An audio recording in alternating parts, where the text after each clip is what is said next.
Tuition থেকে একটা tour করছে, ট্যুরে যাব বেরিয়ে পড়লাম সব গুছিয়ে। সময়টা ছিল রাত্রি 12টা। এদিকে বন্ধুরা সব চলে এসছে, সবাই মিলে যাব। এদিকে বাসে চলে এলো, বাসে উঠে পড়লাম। উঠে পড়ে ডান্স করতে আরম্ভ করে দিলাম সবাই মিলে, খুব এনজয় করছি।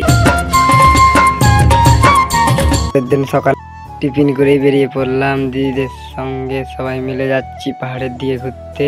এখানে দিদিরা হাই করছে, আমাদেরকে হেঁটে অনেকটা যেতে হবে। সবাই মিলে খুব এনজয় করব। ওখানে ঝর্ণা আছে, অনেক কিছু দেখাবো, অনেক কিছু জিনিস আছে। সবাই যাচ্ছে, স্যার ওদেরকে ঠেলে নিয়ে যাচ্ছে। হাঁপিয়ে গেছি বন্ধুরা, আমি একটা লাঠি নিয়ে যাচ্ছি, খুব হাঁপিয়ে গেছি, অনেকটা হাঁটতে হয়েছে, ক্লান্ত হয়েও পড়েছি। অবশেষে চলে এলাম ঝর্ণার কাছে।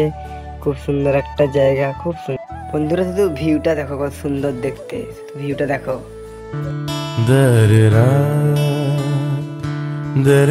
তারপরে চলে এলাম ঠাকুরের কাছে, ঠাকুরের কাছে প্রণাম করলাম, আবার অনেক কিছু মজা করলাম। তারপরে ফিরে যাচ্ছি বাসের কাছে, খুব ক্লান্ত হয়ে পড়েছি, খুব তেষ্টাও পেয়েছে, অনেকটা হাঁটতে হয়েছে। বাসের কাছে এখন যাচ্ছি।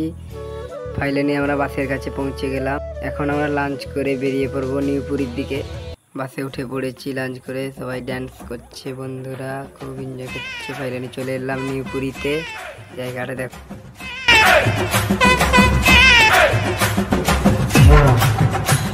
স্যারের সঙ্গে বসে সবাই গানের লড়াই খেলছিলাম। তারপরে চলে গেলাম আরতি করতে ঠাকুরের কাছে।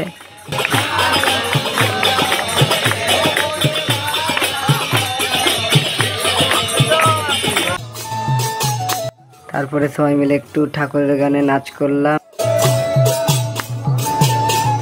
সত্যি জায়গাটা খুব সুন্দর একটা জায়গা, তোমরাও সবাই আসো এখানে ঘুরতে, ঘুরে দেখো, জায়গাটা খুব সুন্দর। তারপরে নাচ করে চলে গেলাম নীলগিরির দিকে। নীলগিরি পাহাড়ে চলে এসেছি, ভিউটা দেখো খুব সুন্দর। নীলগিরি পাহাড়ে একটু ভিডিও করে নিলাম, ঠাকুর ফাকুর দেখে নিলাম। এবার বাড়ির দিকে রওনা দিব, বাসে উঠে পড়লাম, বাড়ি যাব।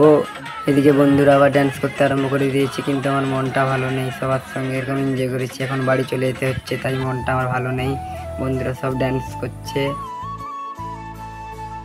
বন্ধুরা ফাইনালি আমি বাড়ি দিয়ে চলে এসেছি, নেমে পড়েছি বাস থেকে, এখন বাড়ি যাব। এটা আমার ফার্স্ট ব্লগ, কোনো যদি ভুল হয়ে থাকে ক্ষমা করে দিবে ছোট ভাই মনে করে।